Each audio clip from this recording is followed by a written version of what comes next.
नमो बुद्धाय। आप सभी का स्वागत है फ्यूचर इंस्पायर्ड चैनल में। गौतम बुद्ध ने कहा था कि एक खूंखार जंगली जानवर की तुलना में एक दुष्ट मित्र ज्यादा खतरनाक होता है। उससे ज्यादा डरना चाहिए, क्योंकि जानवर तो सिर्फ आपके शरीर को नुकसान पहुंचाता है, लेकिन एक कपटी और धोखेबाज मित्र आपकी बुद्धि को नुकसान पहुंचाता है। एक बुरा मित्र ही आपको ऐसी दशा में ले जा सकता है जहां आपको लगने लगे कि यह दुनिया बहुत बुरी है, अब यहां जीकर भी क्या फायदा है। और ऐसा तब होता है जब आपके साथ विश्वासघात होता है, आपको धोखा दिया जाता है, और धोखा भी उसी व्यक्ति को मिलता है जिसने दूसरे पर अंधा विश्वास किया हो। कभी भी हम किसी पर एकदम से भरोसा नहीं करते। भरोसा धीरे धीरे कायम होता है, लेकिन एक समय आने के बाद यह भरोसा इतना मजबूत हो जाता है कि हम उस व्यक्ति के लिए अपने आंख, कान और दिमाग सब बंद कर लेते हैं। और फिर ऐसी स्थिति में ही हमारा सबसे विश्वास पात्र व्यक्ति हमें इतना बड़ा धोखा देता है कि हमारा दुनिया भर से भरोसा उठ जाता है और हम हर किसी को शक की नजर से देखने लगते हैं। असल में देखा जाए तो ये दुनिया धोखे पर ही चल रही है। हम अपनी जिंदगी में कभी ना कभी, कहीं ना कहीं, किसी ना किसी को धोखा देते रहते हैं, और दूसरे लोग भी हमें धोखा दिए जा रहे हैं। दूसरे धोखा दे तो बात समझ भी आती है, लेकिन हम तो वर्षों से खुद को ही धोखा देते आ रहे हैं। हम स्वयं को ऐसी ऐसी बातें समझा देते हैं जिससे हमें सच्चाई का सामना न करना पड़े, और हम अपनी झूठी दुनिया में ही खोए रहे। धोखा या विश्वासघात दोधारी तलवार की तरह होता है। हमें लगता तो है कि हम सामने वाले को धोखा देकर उसे मूर्ख बना रहे हैं, लेकिन यह धोखे की तलवार जितनी गर्दन सामने वाले की काटती है, उतनी ही गर्दन हमारी भी काटती है। दोस्तों, आज के इस बोध कहानी के माध्यम से हम जानेंगे कि हम खुद को धोखे या विश्वासघात से कैसे बचा सकते हैं। और इस कहानी के अंत में हम 10 निशानियों के बारे में जानेंगे जो एक धोखेबाज और झूठे व्यक्ति में पाई जाती है। एक युवा व्यक्ति बहुत ही क्रोधित अवस्था में पहाड़ी की चोटी से कूदकर आत्महत्या करने जा रहा था।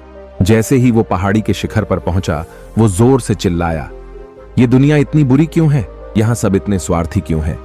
अब मेरे जीने का कोई फायदा नहीं। उसी पहाड़ी के शिखर पर एक बौद्ध भिक्षु अपने ध्यान साधना में लीन थे। इस युवा व्यक्ति की तेज क्रोधित आवाज को सुनकर वे ध्यान से जागे। उन्होंने देखते ही समझ लिया कि युवा व्यक्ति यहां आत्महत्या करने आया है। वो व्यक्ति पहाड़ी से कूदने ही वाला था कि बौद्ध भिक्षु उसका हाथ पकड़कर उसे पीछे खींचते हुए बोले, क्या हुआ? आगे का रास्ता खत्म हो गया क्या?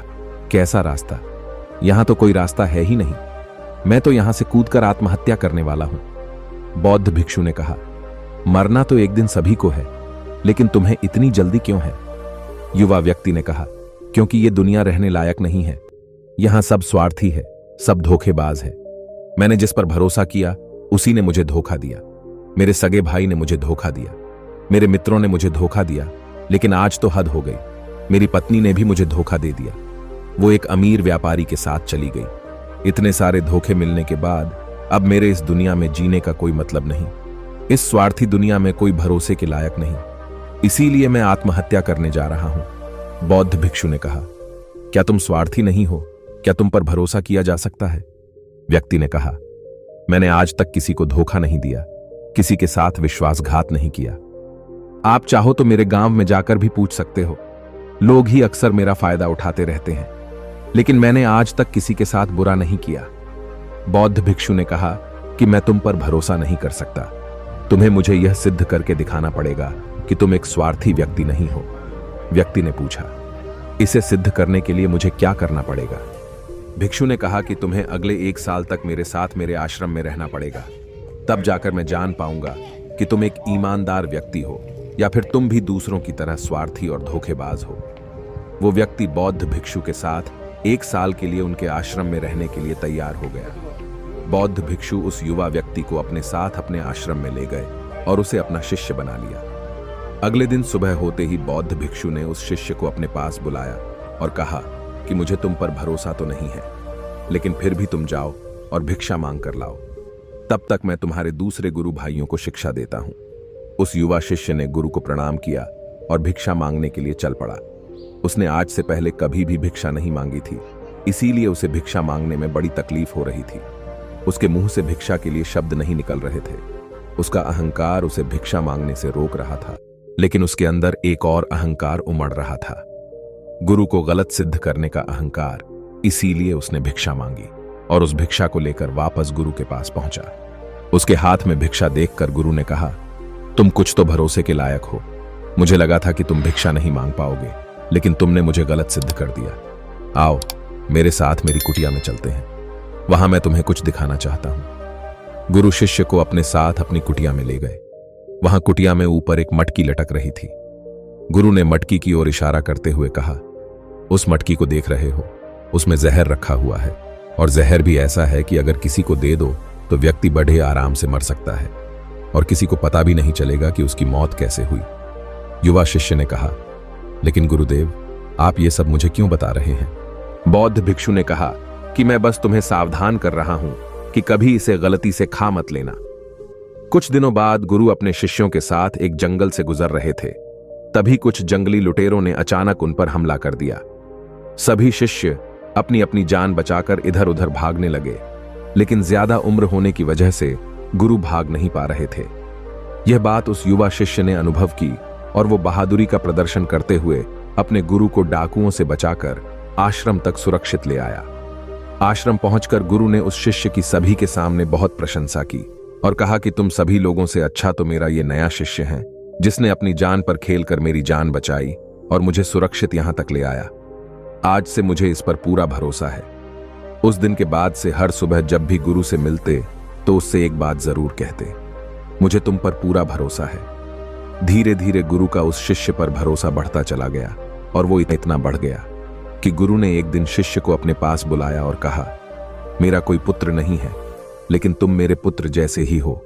अब मेरी उम्र हो चुकी है, मैं बूढ़ा हो गया हूं, इसीलिए मैं चाहता हूं कि मेरी मृत्यु के बाद इस आश्रम की बागडोर तुम अपने हाथों में ले लो।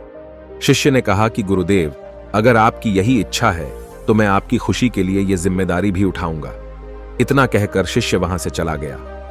कुछ दिनों बाद गुरु बीमार पड़ गए तो उन्होंने आश्रम के सभी शिष्यों को बुलाकर यह घोषणा कर दी कि मेरे बाद इस आश्रम का संचालन ये युवा शिष्य करेगा। धीरे धीरे दिन बीतने लगे और उस युवा शिष्य के मन की बेचैनी बढ़ने लगी। वो जल्द से जल्द आश्रम को अपने कब्जे में लेना चाहता था।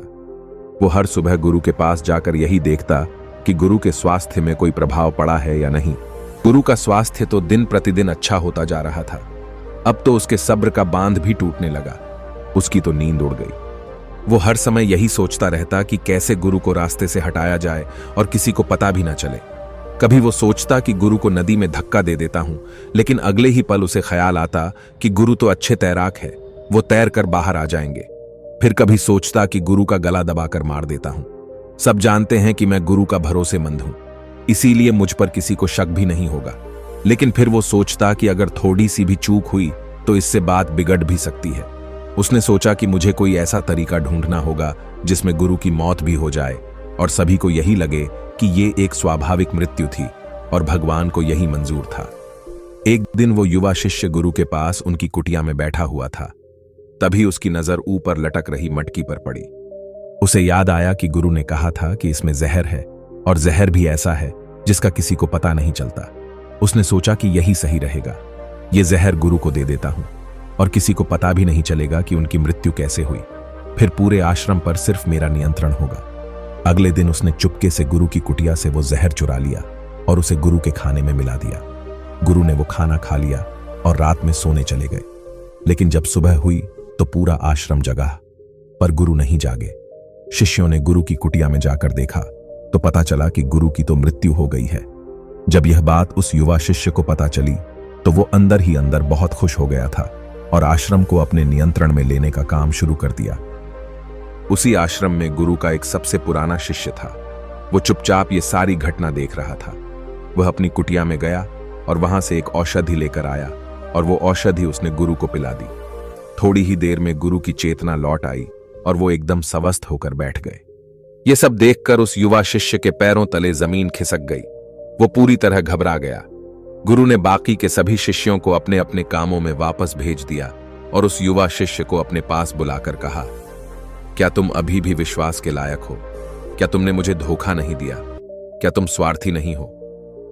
वो शिष्य गुरु के चरणों में गिर पड़ा और बोला, पता नहीं ये अपराध मुझसे कैसे हो गया। आज से पहले तो कभी किसी को धोखा नहीं दिया था। लोग ही मुझे धोखा देते आए हैं, लेकिन पता नहीं क्यों और कैसे मैंने आज आपको धोखा दे दिया। गुरु ने कहा कि तुम मुझे धोखा दे ही नहीं सकते थे, क्योंकि मैंने तुम पर कभी भरोसा किया ही नहीं था। मैं किसी भी इंसान पर भरोसा नहीं करता। मैं केवल उसी पर भरोसा करता हूं जो अपनी आंखों से देखता हूं और अपने कानों से सुनता हूं। मुझे तुम्हारे अंदर लालच दिखाई दे रहा था, और ये लालच भी मैंने ही तुम्हें जानबूझकर दिया था, क्योंकि कोई भी व्यक्ति केवल 3 कारणों से ही किसी के साथ विश्वासघात करता है। पहला स्वार्थ, दूसरा लालच और तीसरा ईर्ष्या। उस युवा भिक्षु ने गुरु से पूछा, लेकिन गुरुदेव, मैं खुद को ही स्वार्थ, लालच और ईर्ष्या से कैसे मुक्त रख सकता हूं? गुरु ने कहा, खुद को पढ़ो, खुद को जानो, खुद के भीतर उतरने का प्रयास करो। इंसान के भीतर बड़ी संभावना है। वो खुद को कुछ भी बना सकता है, वो कुछ भी हो सकता है। और जब तुम में कोई बदलाव आए तो खुद के भीतर झांक कर ये जानने का प्रयास करो कि तुम क्यों बदल रहे हो, कौन तुम्हें बदल रहा है, यह बदलाव अच्छा है या बुरा। खुद का आत्मनिरीक्षण करने का प्रयास करो। गुरु के शब्द सुनकर शिष्य ने अपने गुरु के पैर पकड़ लिए और कहा, गुरुदेव, मैं आपका हिस्सा बनकर रहना चाहता हूं और ये ज्ञान प्राप्त करना चाहता हूं कि मैं कौन हूं, क्या हूं और मैं क्यों बदल जाता हूं। गुरु ने कहा, हमारे आसपास ऐसे बहुत से लोग हैं और ऐसे बहुत से लोग हुए हैं जो इस बात की मिसाल है कि उन्होंने अपने स्वार्थ, लालच और ईर्ष्या को वश में करके कभी किसी को धोखा नहीं दिया, किसी के साथ भी विश्वासघात नहीं किया।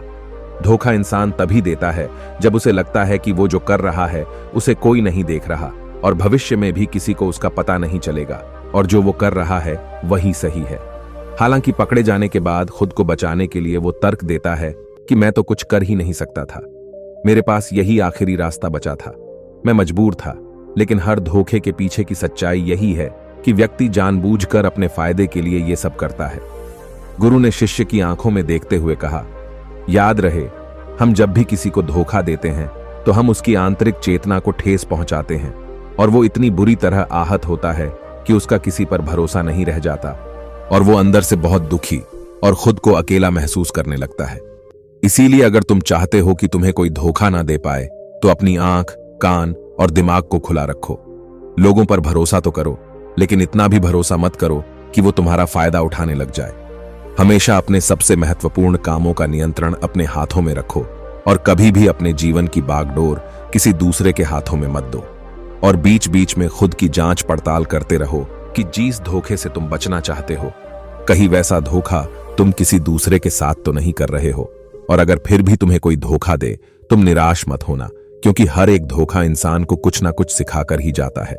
धोखा खाने के बाद इंसान पहले से भी कहीं ज्यादा सतर्क और समझदार हो जाता है। इसीलिए सिर्फ एक धोखे की वजह से खुद की जिंदगी को बर्बाद मत करो और इससे एक सीख समझकर आगे बढ़ जाओ। गुरु ने कहा कि एक धोखेबाज और एक चालाक इंसान की 10 निशानियां हैं जो तुम्हें धोखा दे सकता है, तुम्हारे मन की शांति तक छीन सकता है और तुम्हें निराशा के गहरे सागर में डुबाकर तुम्हारी जिंदगी तक खत्म कर सकता है। पहली निशानी, जो इंसान धोखेबाज होगा, झूठा होगा, वो तुमसे सब कुछ ही पाएगा। तुम्हें उसके बारे में दूसरे लोगों से पता चलेगा और जब तुम पूछोगे तो बोल देगा कि बताना ही भूल गया। उसके साथ बहुत लंबा वक्त बिताने के बाद भी तुम्हें उसके बारे में कुछ खास पता नहीं होगा कि वो तुम्हारे बारे में क्या सोचता है, उसके जीवन में क्या चल रहा है। तुम हमेशा उसके बारे में दुविधा में ही रहोगे, क्योंकि वो तुमसे हर एक बात छुपाएगा, क्योंकि वो एक सच्चा इंसान है ही नहीं। सच्चे इंसान को अपने बारे में बताने में कोई परेशानी नहीं होती। वो लगभग हर एक बात तुम्हारे साथ साझा कर लेता है। लेकिन जो धोखेबाज होगा वो बड़ी सावधानी से चलता है। तो ये बात हमें गौर करनी चाहिए कि जिस इंसान के साथ हम रिश्ते में हैं, जिसे हम अपनी पूरी जिंदगी सौंपने वाले हैं, जिसके साथ हम प्रेम का, विश्वास का सौदा करने वाले हैं, क्या वो अपनी पूरी जिंदगी हमारे साथ एक खुली किताब की तरह साझा करता है या नहीं, या वो हमसे चीजें छुपाता है? अगर वो छुपाता है तो वो इंसान एक बहुत बड़ा धोखेबाज है। दूसरी निशानी, जो इंसान धोखेबाज होता है और जिसका हमसे सच्चा प्रेम नहीं होता, उसे हमारी परवाह कभी नहीं होती। हम चाहे उसकी कितनी परवाह कर ले, कुछ भी कर ले उसके लिए, लेकिन उसे जरा भी परवाह नहीं होगी। और ऐसा एक बार नहीं, बार बार देखने को मिलेगा। लेकिन हम इसे देखकर भी अनदेखा कर देते हैं। यह हमारी गलती है। हम अपने मोह के चलते स्वच्छ आंखों के सामने होते हुए भी उसे देख नहीं पाते। यह हमारी कमी है। अगर हम थोड़ा होश पूर्वक देखने का प्रयास करें तो हमें पता चलेगा कि उसे हमारी कोई परवाह ही नहीं।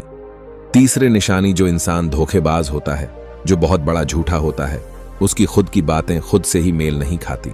उसकी जुबान बार बार बदलती रहती है। वो अपनी बातों पर खरा नहीं उतरता, लेकिन हम उसकी झूठी बातों में फंस जाते हैं, इसीलिए हम उसे पहचान नहीं पाते। चौथी निशानी, एक धोखेबाज व्यक्ति हमारे सामने तो हमारी चापलूसी और झूठी प्रशंसा करेगा, लेकिन वो कभी भी हमारी पीठ पीछे या दूसरों से हमारी प्रशंसा नहीं करेगा।